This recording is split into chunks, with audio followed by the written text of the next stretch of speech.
ایک دفعہ کا ذکر ہے، کسی جنگل میں ایک گیدڑ رہتا تھا، بہت ہی پیٹو اور لالچی۔ درختوں سے جتنے پھل گرتے فوراً ہی چٹ کر جاتا، پھر بھی اس کی نیت نہیں بھرتی تھی اور وہ پھلوں سے بھری ڈالیوں کو حسرت سے دیکھتا رہ جاتا۔ ایک دن وہ ایک آم کے درخت کے نیچے پہنچا، جہاں زمین پر بہت سارے آم گرے ہوئے تھے اور آموں سے بھری ہوئی شاخیں بوجھ سے جیسے ٹوٹنے ہی والی تھی۔ اتنے سارے آم دیکھ کر گیدڑ بہت خوش ہوا اور دیکھتے ہی دیکھتے زمین پر بکھرے ہوئے تمام آم چٹ کر گیا، لیکن پیٹ بھرنے کے باوجود اس کی نیت نہیں بھری۔ 2-4 لمبی لمبی ڈکاریں لینے کے بعد وہ آم سے بھری شاخوں کو للچائی نظروں سے دیکھتے ہوئے درخت پر چڑھنے کی تدبیریں سوچنے لگا۔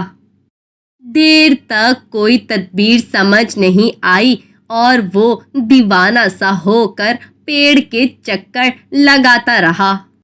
ابھی وہ پیڑ کے چکر کاٹ رہا تھا کہ کسی طرف سے حضرت ہاتھی تشریف لے آئے، جو بہت ہی بھوکے معلوم ہو رہے تھے۔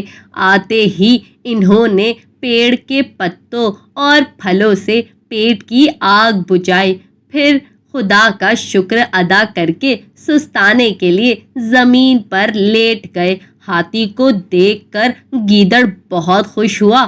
اس کی سمجھ میں ایک بہت ہی اچھی ترکیب آئی۔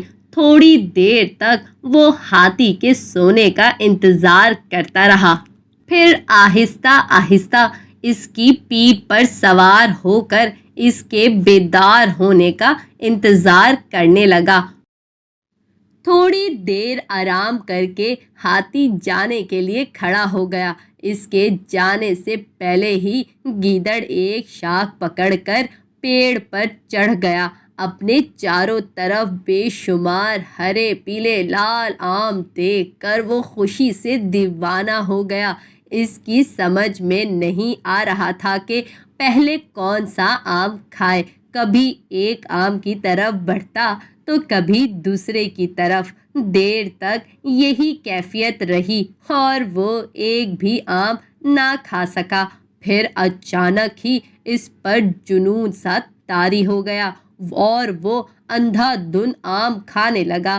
قریب کے شاخ کے صاف ہوتے ہی وہ دوسری پر پہنچ جاتا، یہاں تک کہ اس کا پیٹ پھٹنے لگا، لیکن ابھی بھی اسے بہت سے آم کھانے تھے اور اس کی نیت نہیں بھر رہی تھی اور پیڑ پر تمام آم کھا جانا چاہتا تھا، لیکن پیٹ میں گنجائش نہیں تھی۔ وہ پریشان ہو گیا اور تمام آم کھانے کی ترکیب سوچنے لگا۔ پھر ایک ترکیب اس کی سمجھ میں آ گئی اور وہ ایک ایک شاخ پر جا کر آم نیچے گرانے لگا، یہاں تک کہ تمام آم نیچے گر گئے۔ گیدڑ بہت خوش ہوا، اب تمام آم اس کے تھے اور وہ تمام آم کھا سکتا تھا۔ آم گرانے کے بعد اس نے اترنے کے لیے نیچے دیکھا، لیکن ہاتھی جا چکا تھا۔ اب اسے اپنی غلطی کا شدت سے احساس ہوا۔ آم کھانے کی لالچ میں وہ ہاتھی کا سہارا لے کر پیڑ پر چڑھ تو گیا تھا، پر یہ نہیں سوچا تھا کہ ہاتھی کے بغیر اترے گا کیسے۔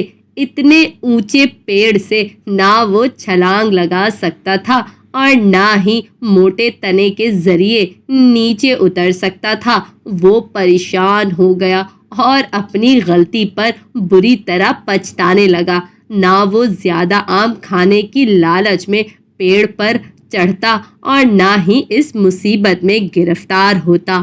وہ ایک شاخ سے دوسری شاخ پر دوڑ کر نیچے اترنے کی ترکیب سوچنے لگا۔ اس بھاگ دوڑ میں تمام آم ہضم ہو گئے اور اسے بھوک ستانے لگی۔ وہ ہر شاخ کو حسرت بھری نگاہوں سے دیکھنے لگا، جن کے تمام آم وہ پہلے ہی نیچے گرا چکا تھا۔ اپنی لالچ پر اسے بہت غصہ آیا اور وہ مایوس ہو کر ایک شاخ پر بیٹھ گیا۔ تھوڑی دیر کے بعد گیدڑ کو بھوک ستانے لگی۔ اس نے نیچے بکھرے ہوئے آموں کو دیکھا تو فوراً ہی درخت سے اترنے کی کوشش کرنے لگا، پر اس کی یہ کوشش ناکام رہی اور وہ چند ہی لمحوں میں زمین پر جا گرا اور گیدڑ کا کچومر بن گیا۔ ایک طرف لالچی گیدڑ مردہ پڑا ہوا تھا اور دوسری طرف بہت سے آم بکھرے ہوئے تھے۔ کسی نے سچ ہی کہا ہے، لالچ بری بلا ہے۔ تو پیارے بچوں، میری اس کہانی سے آپ نے کیا سیکھا کہ ہمیں جب بھی جتنا دیا جائے اسی میں ہی خوش رہنا چاہیے اور لالچ نہیں کرنی چاہیے، کیونکہ لالچ بری بلا ہے۔ امید ہے میری یہ کہانی آپ کو ضرور پسند آئی ہوگی۔ میرے channel Chintu S T V کو لائک کریں، شیئر کریں، سبسکرائب کریں اور ہاں، بیل آئیکن کو پریس کرنا نہ بھولیے گا۔ Okay, bye.